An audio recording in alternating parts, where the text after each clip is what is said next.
Saya mau buka supaya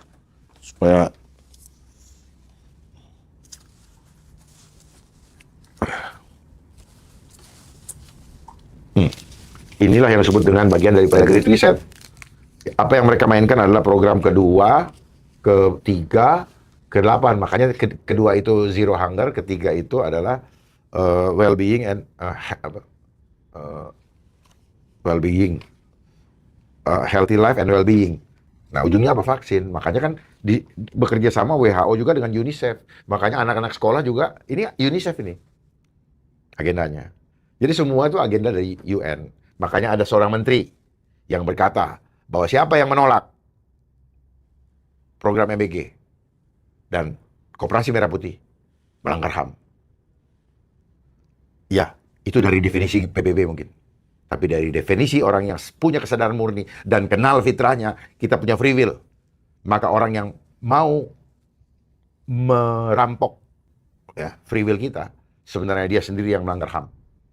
Ya. Karena free will adalah hak yang diberikan, hak dasar yang diberikan Tuhan kepada kita untuk bisa memilih. Sehingga penolakan adalah bentuk daripada hak asasi. Ya. Saya siap berdiskusi, bukan dengan teori yang dia punya. Karena teori yang dia punya adalah teori yang dibawa dari United Nations. Bukan saya tidak tahu. Ya. Kita lahir ke dunia, Tuhan sudah berikan hak asasi. Bukan diatur-atur, yang justru mematikan hak asasi. Mandatory, itu melanggar hak asasi. Dia tidak setuju, nggak ada masalah, itu urusan dia. Tapi kita juga punya standing position untuk menentukan sikap hidup kita. Bukan dia yang ngatur hidup kita kok. Ya. Cuman kebetulan dikasih kuasa. Besok juga selesai. Ya. Kan ada artikel beberapa waktu lalu bahwa Rockefeller tertarik dengan program MBG. Nah, orang Prabowo aja puji-puji kan Rockefeller yang itu. Lah emang buatan dia kali. memang buatan dia, itu kan cuman ini yang dibilang sandiwara. Iya sih. Prabowo bangga loh didatangi Itu kan sandiwara, Pak. Rockefeller Ya. Institute Tadi gitu saya- kan. Gimana sih, nggak ngerti saya konsepnya ya ampun. Jadi gini yang tadi Bang ya, ini agenda ya satu-satu ya. Ini agenda Great Reset, oke. Semua kembali saya bolak-balik, saya tidak capek begini supaya orang tuh apa? Main kontrolnya itu tertanam ya ini. Jadi sudah ada di sini. Mereka cuma mainkan 10 tahun dimulai dari COVID-19 kemarin ya. Ya. Nah, ini. Jadi timelinenya bentar lagi nih 2030, tinggal 3 tahun lagi Pak. Iya. 3 tahun lagi itu endingnya 2029. 29 ya. 2029 mereka akan tes apa ya? Tes kesiapan. Sudah berapa persen? Apakah sudah tuntas lengkap sehingga mereka tahun 2030 main. Katanya yang ada pembatasan hak milik itu apa sih Pak? Ya ini kan. Ini, makanya berkali-kali saya begini tapi tidak ada kalian yang mau peduli. Ya, ini Pak, ini berkali-kali. Nah ini bahasa Inggrisnya, ya. Ini bahasa Indonesianya, ya. Ini masih bahasa Inggrisnya.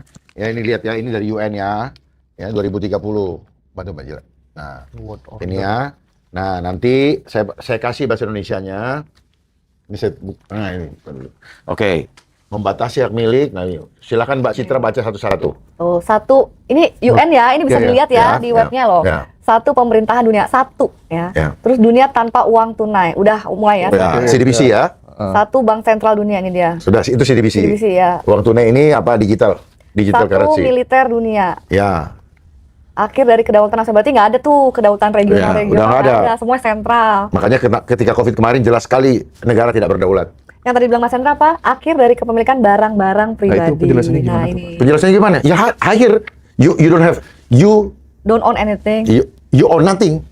and you'll be happy. Ya, Itu makanya motto mereka kayak kan mulai digratisin nih di Jakarta tuh. Termasuk rumah pribadi, Oh iya tanah, ya. Mobil. Ya, Iya. kan tanah mulai kan? tanah kan sudah mulai kan pelan-pelan dong. Mau diambil. Susuk-susuknya halus Lah. gitu. Ya makanya bangun kesadaran dari sekarang. Nih, Ya, akhir dari apa tadi Mas? kesatuan. Apa tadi Mas? Suaranya? bajingan. Ah. Ya? Mas Hendra. Jadi orang nanti udah keliling ini suruh ngumpulin, tiba-tiba mereka ada peraturan dikeluarkan apa namanya itu?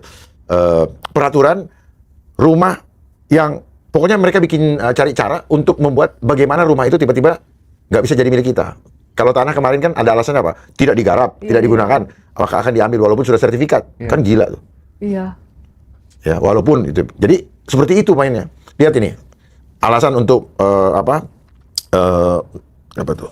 Tambang, terus kemudian perkebunan sawit yang bla bla bla bla bla. Sekarang diambil untuk negara katanya untuk lebih kepentingan rakyat. Enggak juga. Food estate. Ya. Ya kan? Ya, itu kan sebenarnya apa? Ini yang dibilang apa? Kejahatan kemanusiaan lewat kebijakan. Ya. Mereka menikmati, iya, korupsinya mereka nikmatin. Tapi untuk siapa yang diuntungkan kebijakan itu? Ya untuk mereka yang di atas sana, yang di sini turut menikmati. Tetapi itu adalah perintah dari Doronya, Doro. ya Doro, Doronya. ya gitu ya. Jadi semua mas, pelan-pelan. Sekarang saya mendengar juga berita bahwa toko-toko emas sedang yang di Surabaya kalau nggak salah, digeledah, disita emasnya Karena surat izinnya gitu. karena dianggap tidak bisa menunjukkan asal muasal datangnya emas sehingga dia cetak jadi perhiasan-perhiasan. Itu. Nanti saya jelaskan itu, ya. Nanti saya jelaskan yang emas itu karena itu penting saya jelaskan. Disita oleh polisi dianggap money laundering karena dianggap itu ilegal. Jadi segala sesuatu yang ilegal duitnya money laundering. Pertanyaannya berapa banyak yang ilegal di negara kita? Sangat banyak. Tetapi karena dia dekat dengan penguasa, dia tidak akan terkena money laundering. Oke. Nah, ke rakyat karena disinyalir datangnya sumber emas itu dari apa namanya itu? Tambang rakyat yang dianggap tidak ada izin. Ilegal. Ya negara kita negara kaya, tetapi rakyatnya miskin. Rakyat bukan tidak mau meminta izin, tetapi tata kelola yang membuat mereka sulit mendapatkan izin. Karena mungkin harus ada syarat-syarat administrasi, regulasi, dan syarat-syarat administrasi yang dimana mereka baru mau cari duit, tetapi harus keluar duit, misalnya kan Ya, gitu. paham. Gitu. Jadi coba mereka-mereka yang kemarin menggeledah sadar nggak bahwa di rumah kita juga banyak money laundering kok. Jangan-jangan rumah yang saya punya dibantu orang dananya, ternyata dananya juga money laundering. Saya mau sampaikan semua ini. Jadi jangan sok-sokan mau geledah segala macam. Kita aja nggak beres kok. Kenapa kita nggak beres? Karena kita dikelola dengan tata kelola yang nggak beres. Ya. Siapa yang ngacung daripada pejabat yang menyuruh menggeledah rakyat bahwa uangnya lepas tidak ada money laundering? Kalau ada, segera acungkan tangan seminggu dari sekarang. Saya sendiri yang merasa seperti itu, sedih melihatnya. Karena rakyat berusaha untuk mempertahankan hidupnya, bukan mereka mau nakal. Bukan. Masa kita nggak sedih, bos? Ya. Untuk bikin anaknya misalnya pengen kuliah, dia jual. Karena bangsa kita kaya, tapi dia nggak merasakan. Ya udah dia cari sendiri. Dengan caranya, dia macul, dia gali. Sampai ke gorong. Bahkan banyak yang tertimbun tanah pula karena dia nggak punya nggak punya peralatan yang canggih untuk menahan runtuhnya tanah. Kan banyak itu ya.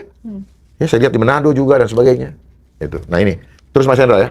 Ya lihat Mas Hendra yang berkaitan dengan Mas Hendra tanya tadi. Yang berikutnya. Akhir dari kesatuan keluarga. Jadi Akhir dari kesatuan keluarga. Coba Ya. sambil Mbak jelasin. Ya. Jadi mau dipecah belah. Jadi memang mereka tuh takut kalau keluarga yang bersama berkumpul itu lebih sulit untuk dimanipulasi. Jadi kalau tercerai-berai itu lebih gampang.